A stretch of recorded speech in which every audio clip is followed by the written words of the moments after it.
Hey everybody, welcome to another episode of No BS Just Marriage. We are so blessed and grateful to have you here for another episode. My name is Boris. This is my lovely wife, Stephanie. Hey y'all, so today we've got a really special guest.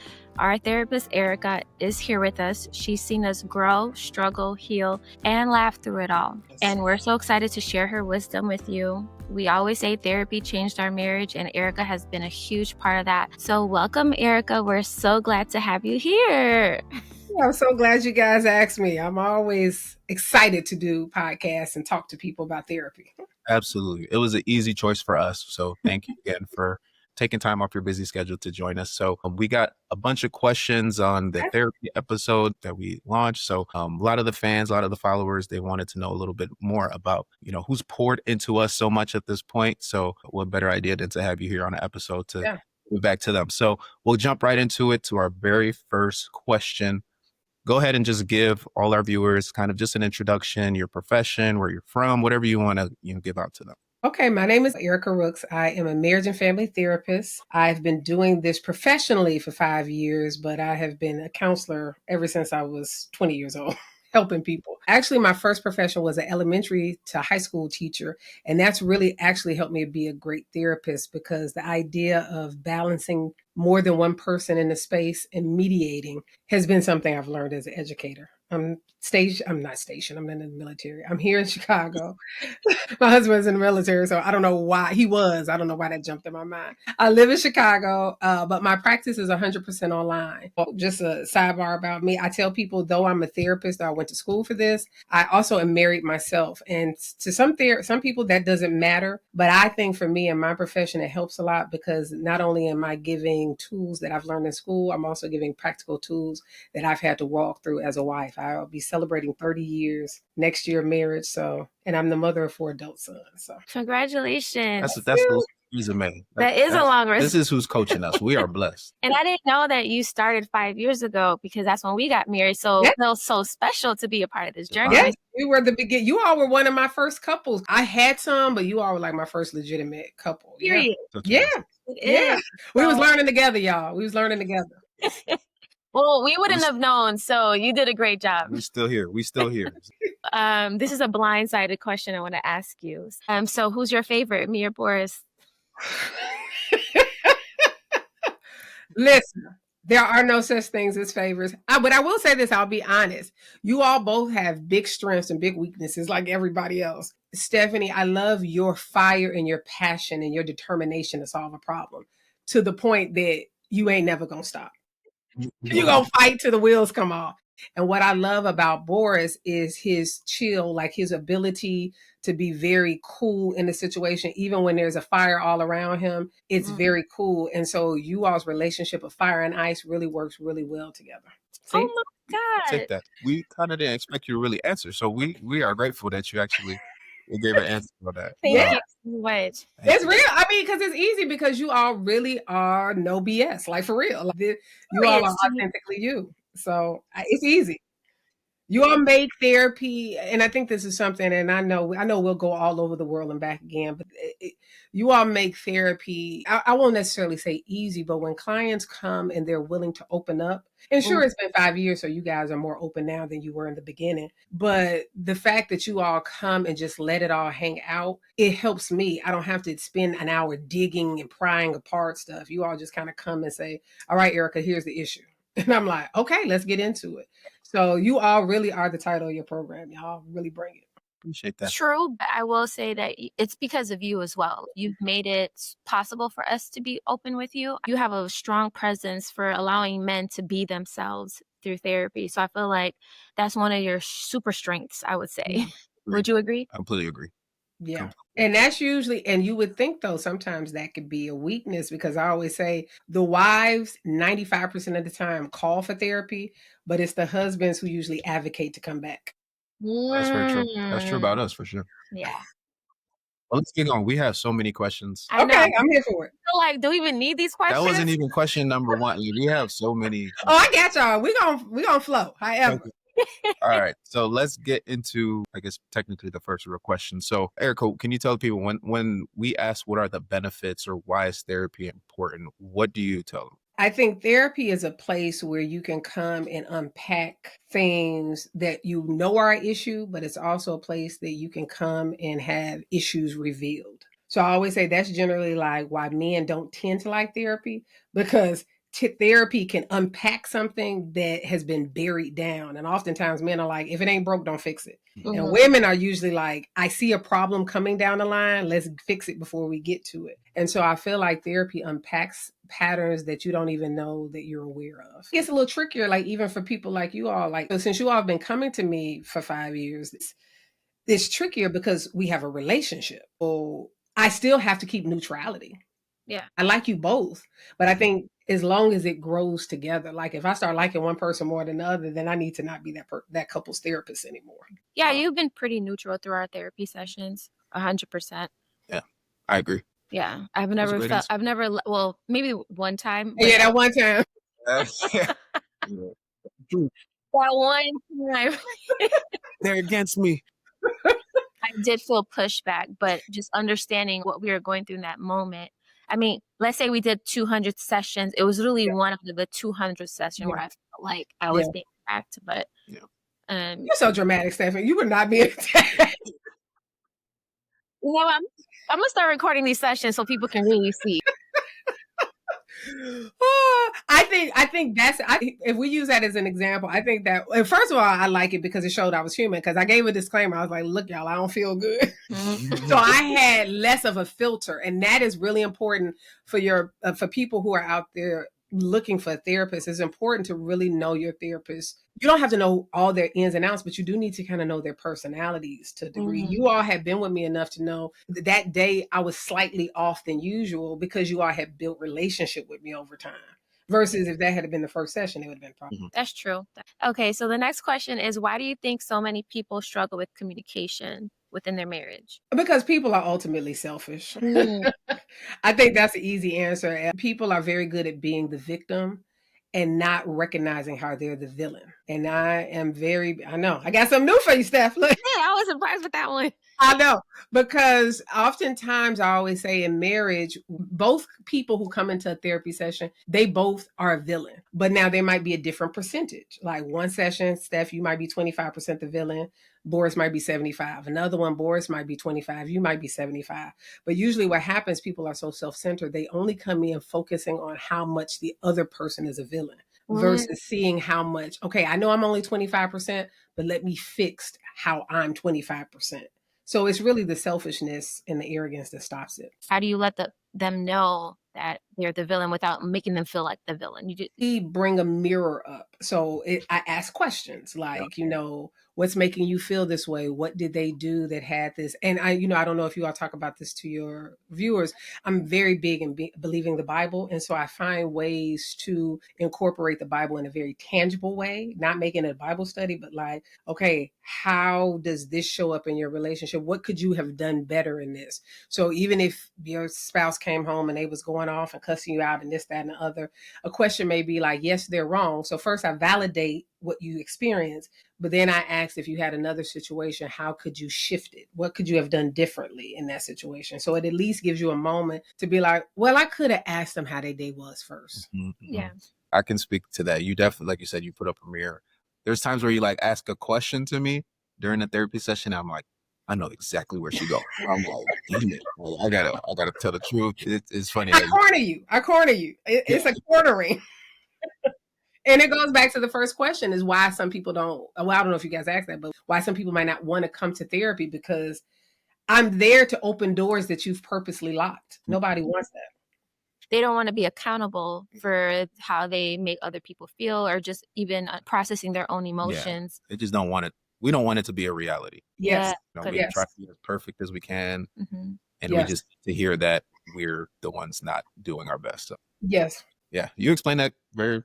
Now I feel like I have a follow-up question. So when someone's not being accountable, does that make it harder for you as a therapist to get through a session, especially if the other spouse is feeling like, so much weight on their shoulders? Like they're trying to come to you, they're trying to find a solution, but the other person's being authentically their self. Does that make sense? Like, Yes. Now, here's my question. Do y'all really want the no BS answer, or y'all want me to give y'all the fluffy? no, this is no BS, girl, please. This is no BS. So, in my opinion, it's usually the women who have a harder time taking accountability, and I have to really walk slow with that. I have to really walk on razor blades with that. So usually what happens when I'm in a counseling session, and this is not even you all session, because like I said, you all are pretty much like, even Steph, even when you're at your hottest moments, you'll be like, I can see how you feel that. I'm still mad and I'm still annoyed, but I can see that. There are people who I'll be showing all kind of signs and signals, and they just won't get it. It's hard to get women to take accountability. Oh, I'm surprised by that. Oh, I wouldn't have known. What you say, Forrest? That I wouldn't have known. No, I really feel like there's a stigma behind men because they don't know how to process their emotions. I don't know if I agree with that. This is the pushback. No, and let me give you an example, because this is another thing I love about Steph. If I can give her some examples, she'll be like, all right, like I just can't throw nothing out there. I got it. So here it is. So let's go back to men and women. Men usually have had to take accountability all the way from being little boys. They weren't fast enough. They weren't good enough. They weren't this. They weren't that. So when men are doing wrong things, usually people hold their feet to the fire quickly, generally. Most times when men are with other men, if men do something silly, men be like, man, that was dumb. Like, what was you doing? That was crazy. Usually with women, well, sis, it wasn't your fault. Somebody else told you that. They didn't do, like, usually women are not in communities of people really holding them accountable. Mm-hmm. And so a lot of times when they come to me, I'm saying to them, well, your tone is off. Nobody's told them that. Well, what you mean my tone is off? Especially since the world says women can kind of talk to me however they want to. Well, I was like, your husband, I can imagine him feeling away. And usually this is what makes it hard, because the husbands usually don't agree with me because they're trying to protect themselves, because they know they're going to get off this call. And if I say that and they agree with me, they'll be like, oh, so you just telling people that So now it's just me and her. And now I have to be careful about it, because I also know at the end of the day, the wife is the person 9 times out of 10 who's going to book the session. So if I make her too mad, I might not never see them again. So it's a tightrope. It's a tightrope of maneuvering, but it's not saying that the woman is 100% wrong. It's just me trying to show her what she could do differently that the husband can respond differently to. And that's usually difficult. So that's what I mean about accountability. As women, we like to goalpost move a lot. Well, I wouldn't have did that if you hadn't did this. And men be like, all right, never mind. Flashbacks, you're right. I think you might be onto something. That's what I said. That's why I rock with you, Steph, because you'll be like, I don't agree, and then I'll be talking. You'll be like, you might have some points to that. Yeah. The next question is a deep one. So, how do you keep loving someone who triggers your deepest wounds? The go-to answer is, I always say, finding what it is, even if it's one thing that you love about your spouse, and focusing in on it. So finding grace. And I'll give an example. And this is one thing I say a lot of my clients like about me is that I put my business out here too. I tell you all about me too. So my husband is not great at planning dates. It's just not his strong point. And so that has made me frustrated over the years. My husband still don't really plan dates. I would love to tell y'all 29 years later, the happily ever after, he still ain't doing it. So what I do is, instead of focusing on what he does wrong, I focus on all the things he does right. He goes to work. He's a provider. He loves me well. He's kind. He's gentle. And so I always say, I look at the things he does well and not focus on the things that he does wrong. And so not focus on the things that trigger me. So yes, he does trigger me in this area, but I focus on the things that he uplifts me in. Mm-hmm. So that's my tangible example of it. Okay, but for the people that are not that emotionally immature, go to counseling and have somebody help you learn how to peel back those layers and get to the bottom of why you're being triggered. Because is it your spouse that's triggering you, or is this a pattern from when you were a kid? Is this something that's happened to you before? Has another ex-lover or ex-boyfriend did this and you see this? Is it fear that's triggering you? So triggers don't always mean it's the person in front of you. Your spouse is just the person who usually gets the reaction to it, but the trigger could be from any other place. So really figuring out why you're being triggered. That would be the beginning of it. In our past episodes, like, I bring you up all the time because I always tell the viewers that, anything that you're going through, like, your spouse shouldn't take it personal because there's trauma behind it. And your spouse has to kind of understand, you as a person, and understanding, like, it's not personal. It's literally something that stems from something else. Yeah. I feel like why a lot of couples butt head, because they're just like, why they're against each other. Yeah. And taking so much personal. Okay, so the next question is, how important is emotional safety in marriage, and what does that look like in a day-to-day life? Emotional safety is very important because you have to be extremely vulnerable. And the definition of vulnerability is allowing somebody the opportunity to hurt you. That's what the real when you look at vulnerability. So you're living life with somebody who can hurt you at any moment, at any second. It's the ultimate betrayal because they have your heart. And so the way it looks like is setting that space up. So finding a place where you all can emotionally connect, having check-ins. You all do that really well, having you all's weekly check-ins or your emotional check-ins. So checking in.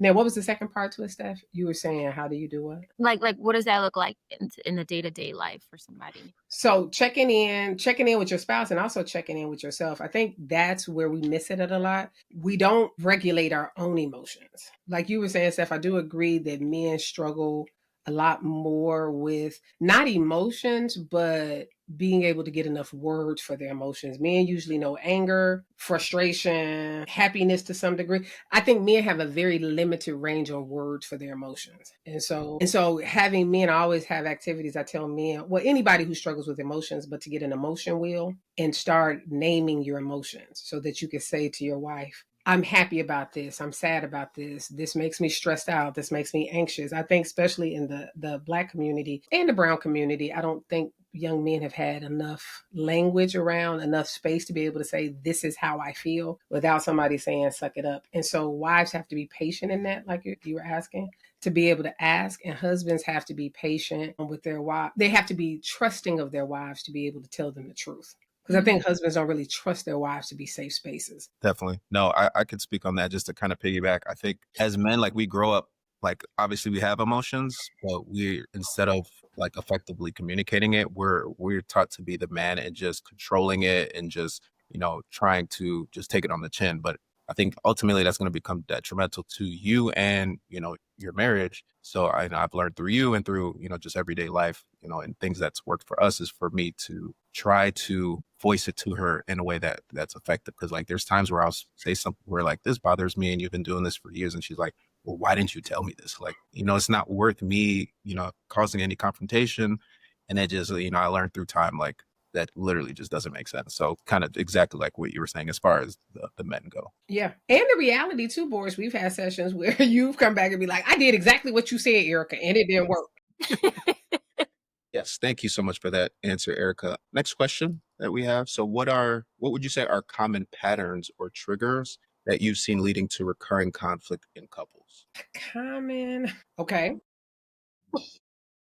I'm not trying to make this male versus female, but my mind, generally, what I see with couples is that men are usually scared to tell the truth, and women are usually constantly telling what their critiques are. So I'll find wives come with a lot of concerns, and I'm not saying it's wrong. I'm just saying they're coming with a lot of concerns, and the husbands are kind of like, okay, yeah, you're right, okay.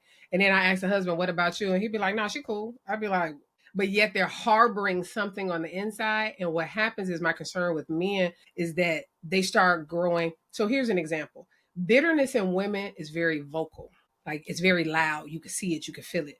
Bitterness in men is very insidious and quiet. So their bitterness will grow and you won't know about it until they're making really bad decisions. And you're like, I didn't even know that was there. Where in women but you can see a woman's anger, but you can't really see a man. So usually the pattern I'm trying to constantly do is I'm trying to get men to be more honest with their wives, and I'm trying to get women to really hear what their husbands are saying, and I'm trying to get women to express their concerns in a way that doesn't shut their husband down.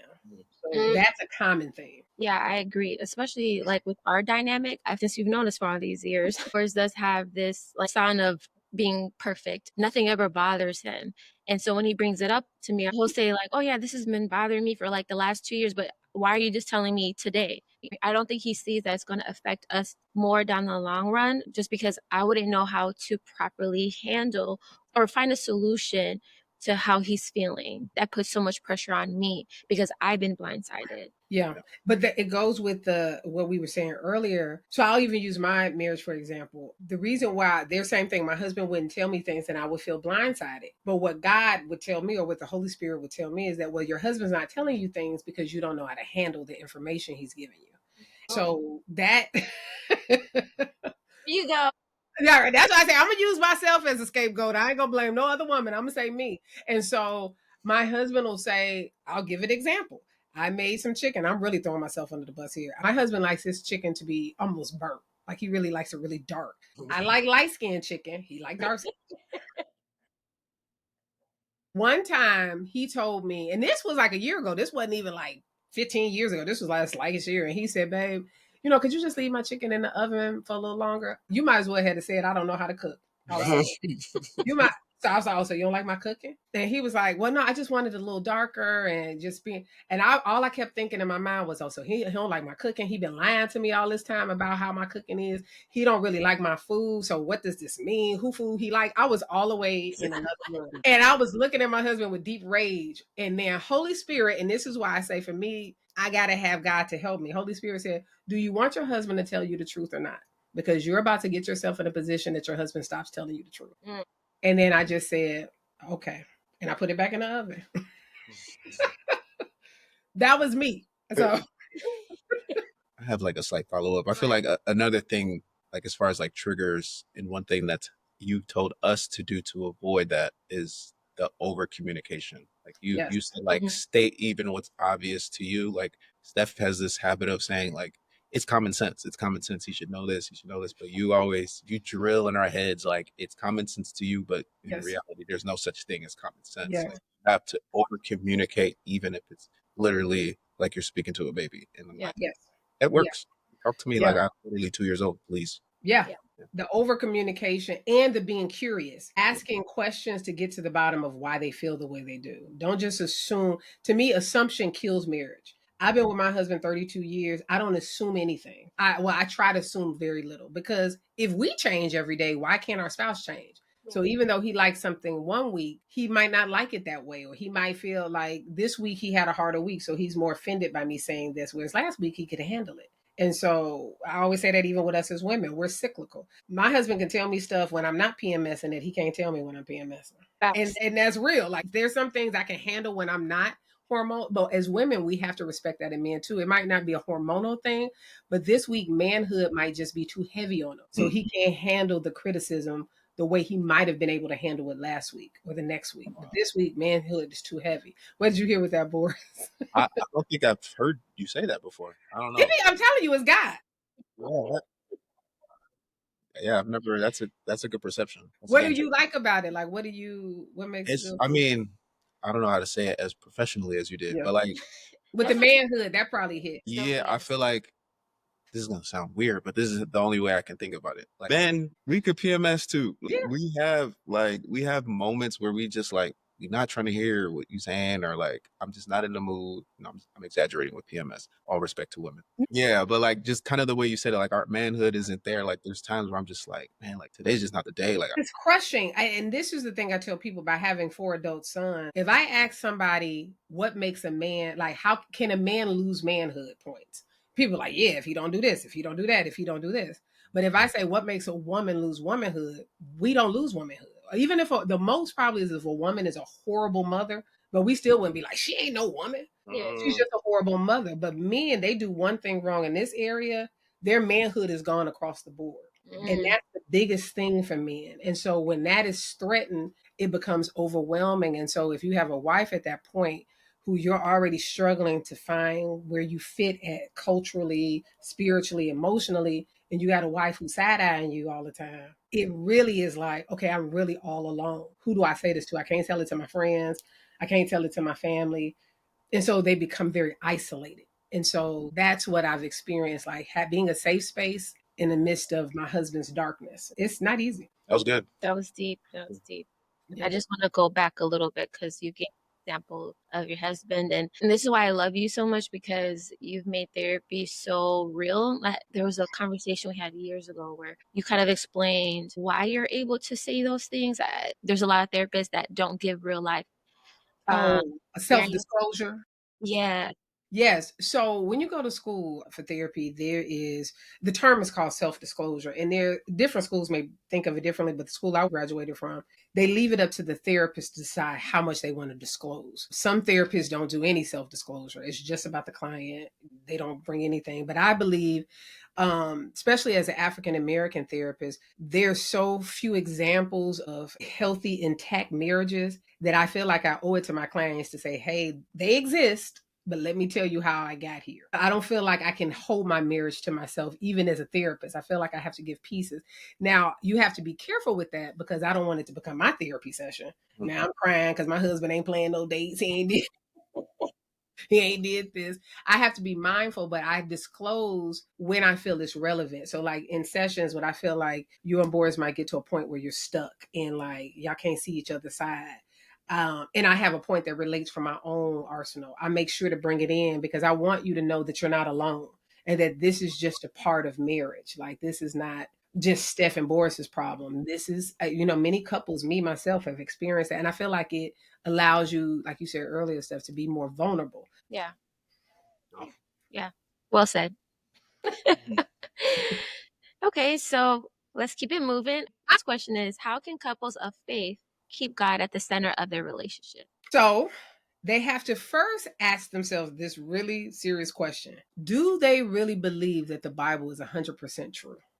The reason why I say that is because at any point, if you feel like the Bible is sort of kind of true, a little bit here, then you could come nitpicky, meaning, well, I believe that Jesus died on the cross, but I don't really believe I'm supposed to forgive people 7 times 70. Yeah, I believe I'm supposed to forgive people, but I don't believe I'm supposed to really be kind to those who are me. So you have to say, I believe the Bible 100%, and I'm going to do to the best of my ability what the word says. So I think that's the first. Second, you hold yourself accountable to the Bible more than you hold your spouse accountable. That's usually difficult because we want to hold our spouse more accountable than us. We want to say how much they didn't forgive somebody, how much they cut somebody out in traffic, how much they did this.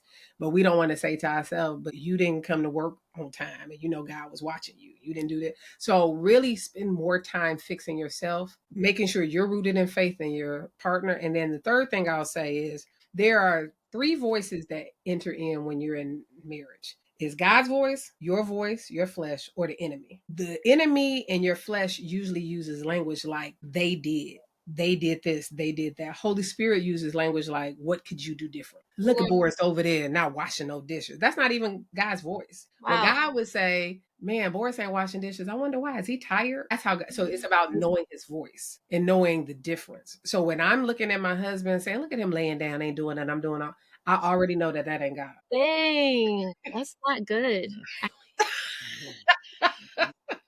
I have a lot of fleshly and enemy voices. Yeah, because he's empathetic. If we always say God is a father and he's loving us, like think about with like your children. Like you're not accusatory when it comes to your kid. Like you want to give grace. And so God is gonna say, look at boy, like we'll be like, look at him sitting over there just watching TV. He know we got to do this. But how Holy Spirit will be like, man, look at him over there resting. Like, how was his day? What was going on with him? What does he need to do differently? Like, what could you do to make him better? But see, the world would say that that's being a punk, that's being a simp, that's being a pick me. That's the language the world would say. But God would say you're thinking of somebody else before you're thinking about yourself. Wow. Bars, you just, oh. That's real right there. Because that's real. I always say, figure out which voice is speaking. And it's really easy. One, like now that I've told you all, you'll know which one leads your thought process more. Because one is what's best for him or what's best for her. And think about it. If you all both do it, both of your needs will get met. Because that's why people are usually scared to do it. Because they be like, well, if I'm always looking at Boris, who's going to look after for me? If I'm always looking for Steph, who's going to look after for me? But if you all are both doing that, you both get both of your needs met. That's great. That was great. I feel humbled. Well, thank you so much, Erica, for joining us on this episode. This is part 1, everybody. We got part 2 coming out soon, so stay tuned for that. Anything you want to say before we wrap up? I just love me some Erica. Absolutely. And so y'all gonna have to tune in for the next episode to get more of her knowledge because she's given us a lot of wisdom. So I know We've helped somebody out there. She's got much more, and that's where we got part 2 coming up. So thank y'all. Stay blessed and have a great day.